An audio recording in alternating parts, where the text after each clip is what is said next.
નમસ્કાર વિદ્યાર્થી મિત્રો, વેટ ડિજિટલ એજ્યુકેશનમાં હું પરેશ વિરડિયા આપ સર્વે મિત્રોનું હાર્દિક સ્વાગત કરું છું। મિત્રો, આપણે જોઈ રહ્યા છીએ ધોરણ 8 વિષય સામાજિક વિજ્ઞાન, જેમનો પાઠ 6 સ્વાતંત્ર્ય ચળવળ 1870 થી 1947 સુધી, જેની એક ભાગની આપણે ચર્ચા કરી ગયા છીએ કે જેમાં ચર્ચા એ કરી ગયા હતા કે ભાઈ રાષ્ટ્રીય ભાવના, રાષ્ટ્ર એકતા, એનો વિકાસ ભારતમાં કઈ રીતના થયો એની ચર્ચા આપણે આગળના વિડીયોમાં કરી ગયા। હવે આપણે આગળ ચર્ચા કરવાની છે આ વિડીયોમાં કે ભાઈ આપણી જે એક હાલમાં એક સંસ્થા છે, એટલે કે એક પક્ષ છે, કયો? INC, એટલે કે ઇન્ડિયન નેશનલ કોંગ્રેસ। અને જેણે એમ કહી શકાય કે એ સમયે મહત્ત્વનો કોઈ પક્ષ હોય તો એ હતો, અને એમણે ભારત માટે આઝાદી અપાવવામાં ઘણી મહત્ત્વની કામગીરી કરી। એનું કારણ શું હતું મિત્રો? તો કે એનું કારણ એ હતું કે બીજો કોઈ તો પેલા પક્ષ હતો નહીં, તો લોકોને કંઈક ને કંઈક આ પક્ષમાં જોડાવાથી બીજા લોકોના કંઈક સંપર્કમાં આવવાનું થતું, અને એને લીધે રાષ્ટ્રીય એકતા માટેના ઘણા બધા છે અથવા રાષ્ટ્રીય સ્વાતંત્રતા માટેના ઘણા બધા પ્રયત્નો આ સંસ્થાના લોકો કરતા, જેથી કરીને આ એક સંસ્થા છે એ માધ્યમ હતું। તો આ કોણે આની સ્થાપના કરી, ક્યાં કરી, કેટલા એમના અધિવેશન ભરાણું, બધી જ ચર્ચા આપણે આ વિડીયો લેક્ચરમાં કરવાના છીએ। તો મિત્રો, આપણે શરૂઆત કરીએ। અહીં તમે બાકીના સરસ મજાના ચિત્રો પણ જોઈ શકતા હશો। અહીં ચિત્રોની આપણે શરૂઆત આગળ જેમ જેમ આવતા જશે એમ તમને જાણ કરતા જશું। તો આપણે વાત કરવાની છે હિન્દી રાષ્ટ્રીય મહાસભા, જેને અંગ્રેજીમાં કહેવાય છે INC। શું? INC, ઇન્ડિયન નેશનલ કોંગ્રેસ, એટલે કે કોંગ્રેસની સ્થાપના। તો કઈ રીતના કોંગ્રેસની સ્થાપના થઈ એની વાત કરીએ તો કે રાષ્ટ્રવાદના વિચારકોએ ચોક્કસ દિશા આપવા એક રાષ્ટ્રીય સંસ્થાની જરૂરિયાત હતી। એટલે કે આ જે રાષ્ટ્રવાદમાં આપણે જે આગળ મુદ્દાઓ કીધા હતા, તો એ વિકાસ તો થઈ ગયો, પણ એને એક ચોક્કસ દિશા, એક ચોક્કસ વે આપવાની જરૂર હતી, અને એટલા માટે એક સંસ્થા સ્થાપવાની જરૂર પડી, જે અંગ્રેજોની સામે ભારતીયોના હિતોની રજૂઆત કરે। એટલે આ સંસ્થાનું કામ શું હશે?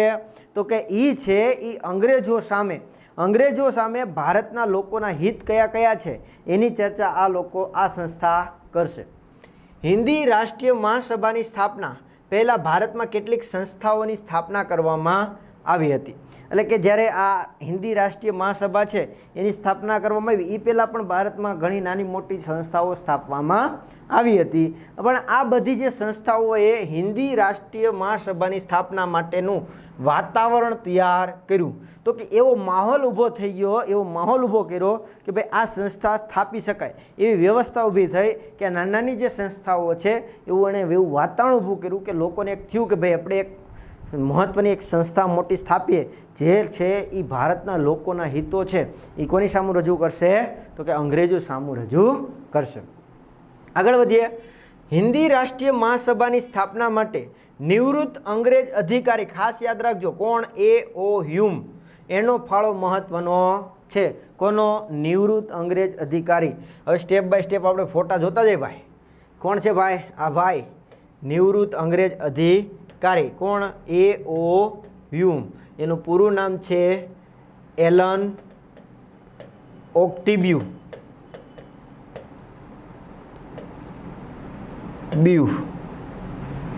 હ્યુમ। ઓકે, તો એલન ઓક્ટિબ્યુ હ્યુમ, A.O. હ્યુમ જે છે એ અંગ્રેજ અધિકારી હતો, અને એમનું યોગદાન સારા પ્રમાણમાં છે એ આ સંસ્થામાં જોવા મળે છે। તેમણે અંગ્રેજ સરકારને ભારતીય પ્રજાના અંગ્રેજો સામે ફેલાયેલા આક્રોશ અને અસંતોષથી વાકેફ કર્યા। એટલે કે જે આ એવો હ્યુમ છે એણે છે એ અંગ્રેજોને કીધું, ચેતવણી આપી દીધી ભાઈ, શું કે ભાઈ ભારતના લોકોને તમે ગમે એમ મન ફાવે એમ હેરાન કરો એમ હાલે નહીં। હવે લોકોમાં ગુસ્સો ભેગો થઈ ગયો છે, લોકોમાં એટલો બધો આક્રોશ છે કે ભાઈ એને શું કર્યા? જાણકાર કર્યા। અને જો આ લોકોને છે એવું, એટલે કે આ ભાઈ એવો હ્યુમનું શું માનવું હતું? તો કે જો આ અસંતોષ કે આક્રોશને રોકવામાં નહીં આવે તો ઈસવીસન 1857 જે પ્રથમ સ્વાતંત્ર્ય સંગ્રામ થયો તો એવી ઘટના ફરીથી રિપીટ થઈ શકે છે ભાઈ। તમને આપણે આગળ વાત કરી ગયા છીએ આગળના પાઠોમાં, ખ્યાલ છે ને મિત્રો? કે ભાઈ પ્રાચીન 1857 સંગ્રામમાં કયા કયા કારણો જવાબદાર હતા ખ્યાલ છે ને? સામાજિક કારણ હતું, આર્થિક કારણ હતું, સૈન્ય કારણ હતું. તો આ બધી છે એ કારણો હતા અને લોકોમાં ગુસ્સો હતો અને આક્રોશ હતો અને એ એક બધું ભેગું થયું અને એમાં તાત્કાલિક કારણ હતું એનફિલ્ડ રાઇફલ. યાદ કરો, આપણે વિડીયો જોયા, આપણે ભણાવી દીધા છે મિત્રો. એ ના જોયા હોય તો તમે પ્લેલિસ્ટમાં આ નવી ટેક્સ્ટ બુક પ્રમાણે જ આપણે વિડીયો બધા મૂક્યા છે, તો ત્યાં તમે વ્યવસ્થિત બધા મેળવી શકો છો માહિતી. તો કે ભાઈ જો આવું નહીં થાય, આ લોકોનો ગુસ્સો શાંત કરવામાં નહીં આવે તો એ પાછો બીજી વખત એવો ઘટના બની શકે. 1857નો સંગ્રામ છે એવી ઘટના પાછળ ક્યારેક બની શકે. એટલે એવું ના થાય એવું કોણે ચેતવણી આપી દીધી અંગ્રેજોને? અંગ્રેજ અધિકારી એવો હ્યુમે. આને લીધે શું થયું તો કે 28 ડિસેમ્બર 1885ના રોજ કોંગ્રેસનું પ્રથમ અધિવેશન મુંબઈમાં ગોકળદાસ તેજપાળ સંસ્કૃત પાઠશાળામાં મળ્યું. એટલે કે આની સ્થાપના કયો તોય ભલે. એને ક્યારે સ્થાપના થઈ તો કે 28 ડિસેમ્બર 1885માં સ્થાપના થઈ. ક્યાં કણે? મુંબઈમાં. મુંબઈમાં કઈ જગ્યાએ? તો ગોકળદાસ તેજપાળ સંસ્કૃત પાઠશાળા. જો અહીં તમને સરસ મજાનો ગોકળદાસ તેજપાળ સંસ્કૃત જે પાઠશાળા છે એનો તમને સરસ મજાનો ફોટો આપ્યો છે મિત્રો. આ ફોટો આપવાનું કારણ એ જ છે મિત્રો કે જેથી કરીને વધારે સમજાય. કેમ કે વૈજ્ઞાનિક સાયન્ટિફિક ફેક્ટ પ્રમાણે એવું કહેવાય છે કે સાંભળેલું કદાચ ભૂલાય પણ જોઈને સાંભળેલું હોય તે ક્યારેય ભૂલાતું નથી. અને એનો અનુભવ તમને છે એ થયો હશે. શું? મૂવી. યાદ કરો. હા, મૂવી આપણે કોઈ પણ જોઈએ એટલે પછી આપણે એને યાદ નથી રાખવાનું, છતાંય આખું મૂવી યાદ હોય કે ભાઈ હીરોની એન્ટ્રી કેમ થાય ને પછી હિરોઈનની એન્ટ્રી કેમ થાય ને એ વિલનને કેમ મારે છે ને ગુંડાને કેમ મારે છે ને આ બધી વસ્તુ આપણે યાદ રહી જાય છે. કેમ? તો કે આપણે એને જોઈએ છીએ અને સાંભળીએ છીએ. તો એવી જ રીતના જો આપણે જોઈએ અને સાંભળીએ તો આપણે કોઈ પણ વસ્તુ હોય એ પછી અભ્યાસ હોય તો ભલે, મૂવી હોય તો ભલે, કોઈ પણ વસ્તુ હોય એ સરળતાથી યાદ રહી જાય. એટલા માટે મિત્રો આપણો પ્રયત્ન હોય છે કે વધારેમાં વધારે તમને ચિત્રો દ્વારા માહિતી આપી શકાય. તો આ પ્રથમ અધિવેશન છે એ ભરાણા હતા. ખ્યાલ રાખશું કઈ. અને જો અહીંયા થોડીક એક્સ્ટ્રા માહિતી આપી છે એ પણ આપણે ધ્યાન રાખવા જેવી છે કે જે આપણે વાત કરી હતી કોંગ્રેસની સ્થાપના પહેલાં નાની નાની સભાઓ હતી. તો ક્યાં ક્યાં સંગઠનો હતા, ક્યાં ક્યાં સભાઓ હતી? તો પહેલાં તો બ્રિટિશ ઇન્ડિયન એસોસિએશન જે ક્યાં ભરાણું, ક્યાં હતી તો કે કલકત્તામાં. આ સિવાય બોમ્બે એસોસિએશન, બોમ્બે એટલે મુંબઈ. મદ્રાસ નેટિવ સભા જે ચેન્નઈમાં હતી. પૂના સાર્વજનિક સભા પુણેમાં હતી. ઇન્ડિયન એસોસિએશન કલકત્તામાં હતી. અને ગુજરાત સભા ક્યાં હતી? અમદાવાદમાં હતી. એટલે કે જે કોંગ્રેસની સ્થાપના થઈ, હિન્દી રાષ્ટ્રીય મહાસભાની સ્થાપના થઈ, એ પહેલાંની આ સંસ્થાઓ છે કે જ્યાં અલગ અલગ નાની નાની સંસ્થાઓ કામ કરતી હતી. આપણે આગળ વાત શું કરી તો કે કોંગ્રેસની સ્થાપના ક્યારે થઈ? 28 ડિસેમ્બર 1885ના રોજ મુંબઈમાં ગોકળદાસ તેજપાળ સંસ્કૃત શાળામાં સ્થાપના થઈ. જો અહીંયા તમને સરસ મજાનો ફોટો આપ્યો છે ને, પણ કાંઈ દેખાતો નથી ભાઈ. ટેક્સ્ટ બુકમાં છે એટલે એવું હોય. હા, થોડોક નાનો કરું કદાચ તમને દેખાઈ શકે કે આજે પ્રથમ અધિવેશન ભરાણું એના આ લોકો ભેગા થયા છે એટલે આ વસ્તુ છે એટલે તમે જોઈ શકો છો. પણ અહીં કોઈના ચહેરા વ્યવસ્થિત જોઈ શકાતું નથી. ક્લિયરિટીનો પ્રોબ્લેમ છે ભાઈ ફોટામાં, એટલે એ થઈ શકશે નહીં. પણ આપણે મિત્રો ફોટા બધા આપણે આપી દઈશું એટલે ટેન્શન નહીં, નોટ ટેન્શન. ઓકે, આપણે ભણવાનું જ કામ કરવાનું છે ભાઈ. ઓકે, તો હવે વાત કરીએ બીજી. એમાં એક્સ્ટ્રા માહિતી સ્વરૂપે શું યાદ રાખશું? તેમાં 72 જેટલા પ્રતિનિધિઓએ હાજરી આપી હતી અને વ્યોમેશચંદ્ર બેનર્જી આ અધિવેશનના પ્રમુખ રહ્યા હતા. ખાસ ધ્યાન રાખજો મિત્રો કે ભાઈ પ્રથમ જ્યારે મુંબઈમાં અધિવેશન 1885માં ભરાણું ત્યારે કેટલા લોકોએ હાજરી આપી હતી, કેટલા હાજર રહ્યા હતા? તો કે 72, એટલે કે 72 સભ્યો હાજર રહ્યા હતા. અને આના અધ્યક્ષ, આ અધિવેશનના અધ્યક્ષ કોણ હતા? તો યાદ રાખજો, પૂછાય છે, વ્યોમેશચંદ્ર બેનર્જી. હા, તમને ફોટો આપવાનો પ્રયત્ન કર્યો હશે. વ્યોમેશચંદ્ર બેનર્જી. જો અહીંયા તમને, હા, પહેલાં તો આ કોંગ્રેસની સ્થાપના વખતેનો ફોટો છે જેથી કરીને સરળતાથી તમે જોઈ શકો છો. ઓકે, આગળ પછી દાદાભાઈ નવરોજી, ફિરોજ શાહ મહેતા, બદરુદ્દીન તૈયબજી, કેટી તેલંગ, ગોપાલકૃષ્ણ ગોખલે, દિનશા બાદશાહ વગેરે મુખ્ય આગેવાનો હતા. તો કે આ બધા નેતાઓ છે એ મુખ્ય મહત્ત્વના નેતા હતા, પણ વ્યોમેશચંદ્ર બેનર્જી છે એના પ્રથમ અધ્યક્ષ હતા, ખાસ યાદ રાખશું. આ સિવાય તો કે શું થાય છે તો કે ભાઈ તેના પ્રથમ તબક્કામાં એટલે કે 1885થી 1905 એને કોંગ્રેસનો પ્રથમ તબક્કો કહેવાય છે. ક્યારથી? 1885થી 1905 સુધીનો સમયગાળો છે એ પ્રથમ તબક્કો તરીકે માનવામાં આવે છે. આ અંતર્ગત શું થયું તો કે ભાઈ આ અંતર્ગત સમયગાળા દરમિયાન મહાસભાએ સરકાર સામે રાજકીય હકો, આર્થિક અને સામાજિક વિકાસ, શૈક્ષણિક પ્રગતિ વગેરે માટે કરેલી માંગણીઓ અંગ્રેજ સરકારે છે એ અવગણી હતી. જો આપણે આ સંસ્થા છે એની સ્થાપના શું કરવા થઈ હતી તો કે ભાઈ આપણે જે પણ ભારતના લોકોના હિતો છે એ રજૂ કોની સામે કરવા? અંગ્રેજો સામે રજૂ કરવા અને ન્યાય મેળવવો.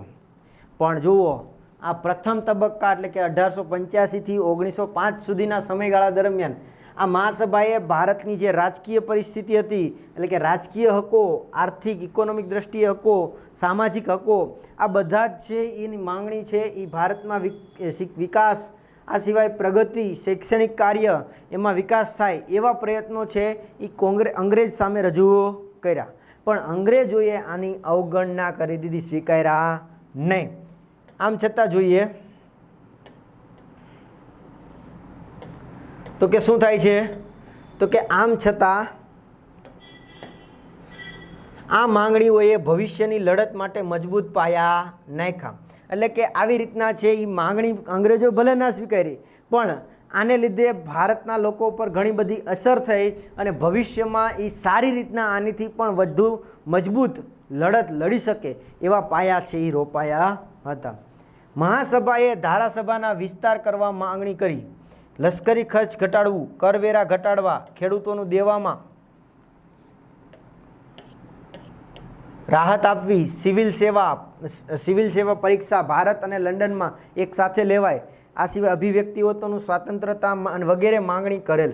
એટલે કે ભારતના જે લોકો છે એ કોંગ્રેસ અંતર્ગત કઈ કઈ માંગણી કરી હતી તો કે ભાઈ ધારાસભાનો વિસ્તાર કરવાની માંગણી, લશ્કરી ખર્ચ ઘટાડવાની માંગણી, કરવેરા ઘટાડવા, ખેડૂતોનું દેવામાં ફેરફાર કરવો, ઓછું કરવું, આ સિવાય સિવિલ સર્વિસ પરીક્ષા એટલે કે એ સમયે કહેવાતી ICS ઇન્ડિયન સિવિલ સર્વિસ જે ભારતમાં શરૂઆતમાં જ ન લેવાતી, ખાલી ઇંગ્લેન્ડમાં જ લેવાતી હતી પણ પછી પાછળથી અમુક ગવર્નર જનરલને લીધે ભારતમાં પણ લેવાતી, પણ અલગ અલગ સમયે લેવાતી. પણ ભારતના લોકોની માંગણી હતી કે ભાઈ ભારતમાં પણ આ ભારત અને બ્રિટનમાં એક સાથે જ આ પરીક્ષા લેવાય.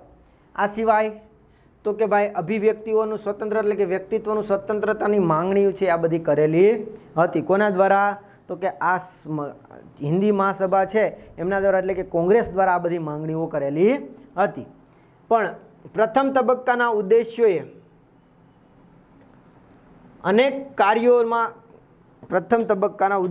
અનેક કાર્યોને જોતા કહી શકાય કે મહાસભા બંધારણીય અને લોકશાહી પદ્ધતિ દ્વારા અંગ્રેજ સરકારની અયોગ્ય નીતિઓનો વિરોધ કરતી હતી. એટલે કે પ્રથમ તબક્કાના જેટલા પણ ઉદ્દેશ્યો હતા, જેટલા પણ કાર્યો હતા એ જોતા કહી શકાય કે મહાસભા જે છે એટલે કે જે કોંગ્રેસ છે એ બંધારણીય અને લોકશાહી જે પદ્ધતિ દ્વારા જે અંગ્રેજ સરકારને એવું લાગ્યું કે અયોગ્ય નીતિનો વિરોધ કરતી હોય એવું લાગ્યું હતું. જે ચર્ચાઓ ઠરાવો દ્વારા પોતાની માંગણીઓ અરજી સ્વરૂપે વાઇસરોય પાસે મોકલતી. આ પ્રકારના નરમ અને મવાળવાદી વલણને લીધે તેઓ મવાળવાદી તરીકે ઓળખાવા લાગ્યા. એટલે કે આવી રીતના ખાલી પોતે કોઈ પણ ટોપિક હોય એમાં ચર્ચા વિચારણા કરીને રજૂઆત કરે લેખિતમાં, કોને? વાઇસરોય. એ સમયે વાઇસરોય હતા એને વાઇસરોયને રજૂઆત કરે. વાઇસરોય છે એને આ પત્ર આપી દે કે ભાઈ અમારે આ પ્રોબ્લેમ છે, તમે સોલ્યુશન કરાવી દેજો. પણ એ વાઇસરોય એને ધ્યાનમાં લેતા નહીં. એટલે આ લીધે આ લોકોને કેવા કહેવાતા તો કે નરમ વલણ ધરાવતા. કેવા? નરમ. એટલે કે ભાઈ આપણે અત્યારે પ્રશ્ન આપી દઈએ, ક્યારેક એની ઈચ્છા પડશે ત્યારે સોલ્યુશન તો લાવશે ને, એવું વિચાર શ્રેણી કોણ ધરાવતા હતા? આ લોકો. એટલા માટે એ નરમ અથવા મવાળવાદી તરીકે ઓળખાણા. કેવા? નરમ અથવા મવાળવાદી તરીકે ઓળખાણા. મવાળવાદી નેતાઓએ હિન્દમાં સુશિક્ષિત મધ્યમ વર્ગને સંગઠિત કરી રાષ્ટ્રીય ચેતના માટેની ભૂમિકાઓ તૈયાર કરી. એટલે કે જે આ નરમ જે નેતા છે, નરમ દળના નેતાઓ છે, મવાળવાદી નેતાઓ છે, એમણે હિન્દુઓને એટલે કે હિન્દના જે સુશિક્ષિત એટલે કે શિક્ષણ મેળવેલા જે વર્ગો છે, મધ્યમ વર્ગના લોકો છે, એમને સંગઠિત કર્યા, એક કર્યા અને એમાં રાષ્ટ્રીય ચેતનાની ભાવ ભરજાવેલો અથવા ભૂમિકા જગાવી.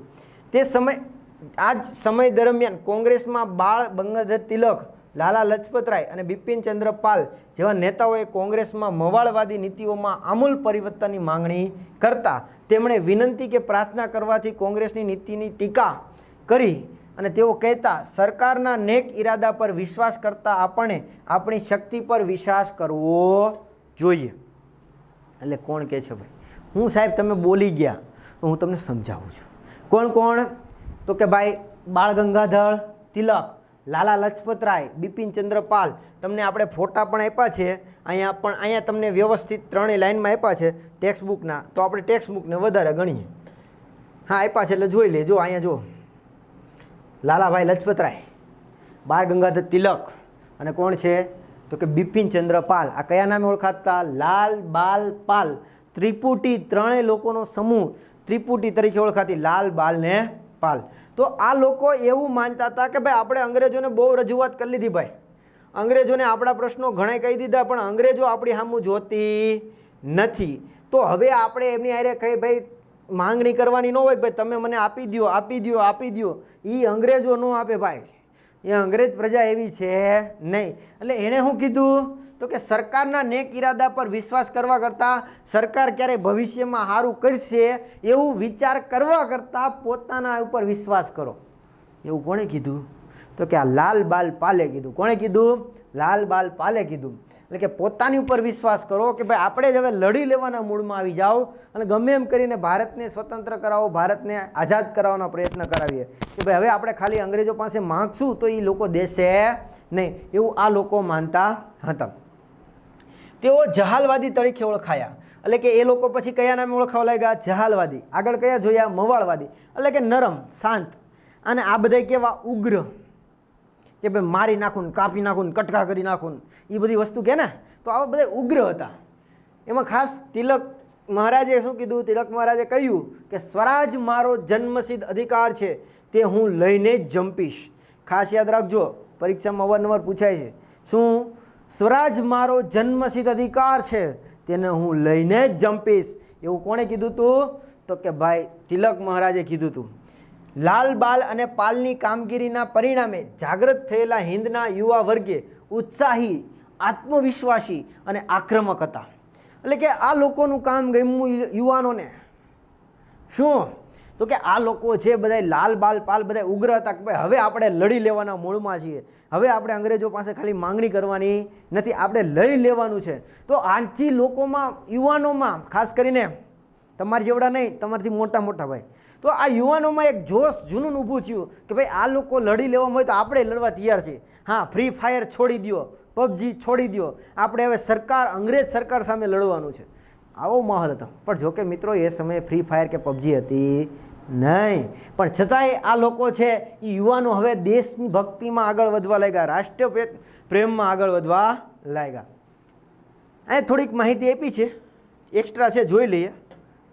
તો કે ભાઈ જહાલવાદી નેતાઓ પોતાના વિચારોને ફેલાવા કરવા માટે લોકમાન્ય તિલકે કયું? ધી મરાઠા. કઈ ભાષામાં? અંગ્રેજી. પૂછાઈ ગયું, ભાષા પૂછાય ભાઈ.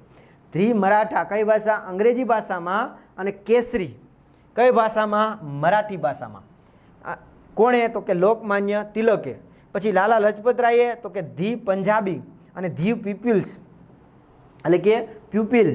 બિપિનચંદ્ર પાલે ન્યૂ ઇન્ડિયા સાપ્તાહિકો અને વંદે માતરમ વર્તમાનપત્ર શરૂ કર્યા હતા. ત્રણેયને યાદ રાખજો મિત્રો કે ભાઈ પોતાના વિચારો, જે ઉગ્રવાદના વિચારો છે એ લોકો સુધી પહોંચાડવા માટે આ બધા લોકોએ કંઈક ને કંઈક સામયિક પત્રો, વર્તમાનપત્રો, સાપ્તાહિકો આ બધું શરૂ કર્યું હતું. તો એ અંતર્ગત લોકમાન્ય તિલકે કયું? ધી મરાઠી અંગ્રેજી ભાષા, કેસરી મરાઠી ભાષામાં, લાલા લજપતરાય ધી પંજાબી અને ધી પ્યુપિલ્સ, અને બિપિનચંદ્ર પાલ ન્યૂ ઇન્ડિયા સાપ્તાહિક, અને કયું વર્તમાનપત્ર હતું? કે વંદે માતરમ વર્તમાનપત્ર. તો આ બધા સામાયિકો છે એ આ લોકોએ શરૂ કર્યા હતા. કોણે? લાલ બાલ પાલે. ઈસવીસન 1905 વાઇસરોય કર્ઝને ભાગલા પાડો અને રાજ કરો એ નીતિના એક ભાગ રૂપે વહીવટી સુગમતાને બહાના નીચે બંગાળના ભાગલા પાડ્યા. એટલે કે આ સંસ્થા ચાલતી હતી, પણ 1905 આ બધી જે માહોલ હતો ત્યાં જ એક ઘટના બની જાય છે. કોણ? તો કે વાઇસરોય કોણ હતો? કર્ઝન હતો. કોણ હતો? કર્ઝન. એ લોકોની નીતિ જે હતી ભાઈ ભાગલા પાડો અને રાજ કરો. હવે માની લો કે એક ફેમિલીમાં 2 ભાઈઓ હોય, 2 વ્યક્તિઓ બધા ફેમિલીમાં સાથે હોય તો બંને ભાઈઓ સાથે રહે તો ઘરની પ્રગતિ થાય. પણ માની લો કે એ ઘરના બંને ભાઈઓ છે એ જુદા થઈ જાય સમયાંતરે, તો પછી શું થાય? અંદરો અંદરના વિખવાદ શરૂ થઈ જાય, એ પ્રગતિ કરી શકે નહીં. તો આવી રીતના અંગ્રેજોની નીતિ હતી, ભાગલા પાડો ને રાજ કરો. કે ભાઈ તમે ભાગલા પાડી દો એટલે એ લોકો ક્યારેય બળવો કરવા આવશે નહીં, કેમ કે એ અંદરમાંથી કે અંદરો અંદર ડખ્ખામાંથી નવરા નહીં થાય ભાઈ. એટલા માટે ભાગલા પાડો રાજ પાડો એ અંતર્ગત છે એને બહારનું એક મળી ગયું કે ભાઈ અમને વહીવટ હરખો સળી કરી શકતા નથી. આ અંતર્ગત એમણે છે 1905 શું કર્યા? બંગાળના ભાગલા પાડ્યા. એટલે ધ્યાન રાખજો, બંગાળના ભાગલા કઈ સાલમાં પડ્યા? તો 1905 છે એ બંગાળના ભાગલા પાડવામાં આવ્યા. ઓકે, આગળ જેની સામે બહિષ્કાર, રાષ્ટ્રીય શિક્ષણ અને સ્વદેશી પ્રચારના બંગભંગ આંદોલન ચલાવવામાં આવ્યું. એટલે કે આની સામે એટલે કે બંગાળના જે ભાગલા કરવામાં આવ્યા એના વિરોધમાં શું? પહેલાં તો વિદેશી વસ્તુ જે વિદેશમાંથી માલ આવે છે, માલ સામાન આવે છે એનો શું કરો? બહિષ્કાર કરો. શું કરો? બહિષ્કાર. એટલે એને સામૂહિક હોળી કરી દેવો, સળગાવી દેવો. એટલે કે જીન્સના પેન્ટ કહી શકાય ને ભાઈ, એ જીન્સના પેન્ટ આવતા હોય તો એને બહિષ્કાર કરો. ભારતમાં જે બનતું શુદ્ધ ખાદી, એ ખાદીના વસ્ત્રો પહેરો. તો આવી વસ્તુ છે એટલે કે ભારતમાં જે વસ્તુ ઉત્પાદન થાય એનો અપનાવો, વિદેશી વસ્તુનો કરશું નહીં. કેમ કે આગળ આપણે જોઈ ગયા હતા ઔદ્યોગિક ક્રાંતિ પછી યુરોપના જે દેશો છે એ બ્રિટનના એના એ લોકોનું ખાસ કરીને માર્કેટ, મોટું માર્કેટ હોય વેચાણ માટેનું વસ્તુ તો ભારત જ હતું, પણ હવે ભારતના લોકો જ ખરીદશે નહીં તો એ માર્કેટ એનું ભાંગી પડશે. તો આ અંતર્ગત કયો? બહિષ્કાર. પછી રાષ્ટ્રીય શિક્ષણ, તો કે ભાઈ હવે અત્યાર સુધી અંગ્રેજોએ એનું શિક્ષણ આપ્યું નહીં, હવે ભારતના જ લોકો ભણાવીને ભારતના જ વિદ્યાર્થીઓ હોય. અત્યાર સુધી શું થતું? ભારતના જ વિદ્યાર્થીઓ, ભારતના લોકો હોય, પણ આપવાનું કયું શિક્ષણ? અંગ્રેજી શિક્ષણ. હવે એવું નહીં ભાઈ, આપણું ભારતનું જ શિક્ષણ આપો. અને ત્રીજો પાસું હતું સ્વદેશી વસ્તુનો પ્રચાર. એટલે કે ભાઈ વિદેશી વસ્તુનો બહિષ્કાર કર્યો તો હવે કયું વસ્તુ શરૂ કરો? સ્વદેશી. એટલે સ્વદેશી એટલે પોતાના દેશમાં બનેલું હોય એવું વસ્તુ, એટલે એનો છે અંગીકાર કરવામાં આવ્યો. અને આ રીતના બંગભંગ આંદોલન છે શું કરવામાં આવ્યું? ચલાવવામાં આવ્યું. આંદોલનની અસરને કારણે 1911 કઈ સાલમાં? 1911 બ્રિટિશ સરકારે બંગાળના ભાગલા શું કરી દીધા? રદ કરી દીધા. અને ભારતીયનો એક યાદગાર વિજય થયો. જુઓ, બંગાળના ભાગલા ક્યારે પડ્યા હતા? 1905. રદ ક્યારે કરી દીધા? 1911. તો કે ભાઈ ભારતમાં આટલો બધો વિરોધ થવા લાગ્યો, આથી અંગ્રેજોને ના છૂટકે પણ આ ભાગલા શું કરવા પડ્યા? રદ કરવા પડ્યા. તો આ રીતના એક ભારતીયોનો એક સૌથી મોટો એક વિજય. હવે ભારતના લોકોમાં પણ એક આત્મવિશ્વાસ થઈ ગયો કે ભાઈ આપણે પણ જીતી શકીએ છીએ, આપણે પણ અંગ્રેજોને ધીમે ધીમે આવી રીતના હરાવી શકીએ છીએ. એટલે લોકોમાં એક આત્મવિશ્વાસની ભાવના પ્રગટ થઈ અને આ રીતના ભારતનો એક મહત્ત્વનો એક વિજય થયો એવું કહી શકાય. હવે છે નવો ટોપિક છે ભારતમાં ક્રાંતિકારી પ્રવૃત્તિ. આ ટોપિક વિશે માહિતી મિત્રો આપણે આગળના વિડીયો લેક્ચરમાં જોઈશું. તો આ વિડીયોમાં આપણે વાત કરી મિત્રો ખાસ કરીને કોંગ્રેસની સ્થાપના, એમાં ક્યારે થઈ હતી, કોણે કરી હતી, એના અધ્યક્ષ કોણ હતા એની ચર્ચા કરી. સાથે સાથે એક મહત્ત્વની ઘટના પણ લઈ લીધી. કઈ? તો કે 1905 અંતર્ગત એ પણ એક મહત્ત્વની ઘટના, બંગભંગ આંદોલન. તો એ પણ એક મહત્ત્વની ઘટના છે, તો એ પણ આપણે યાદ રાખીશું. તો આ બધી માહિતી છે આપણે યાદ રાખવાની છે. તો આ વિડીયોમાં આપણે આટલું રાખીશું. ફરી મળીશું આગળના વિડીયોમાં. જય હિન્દ, જય ભારત, અસ્તુ.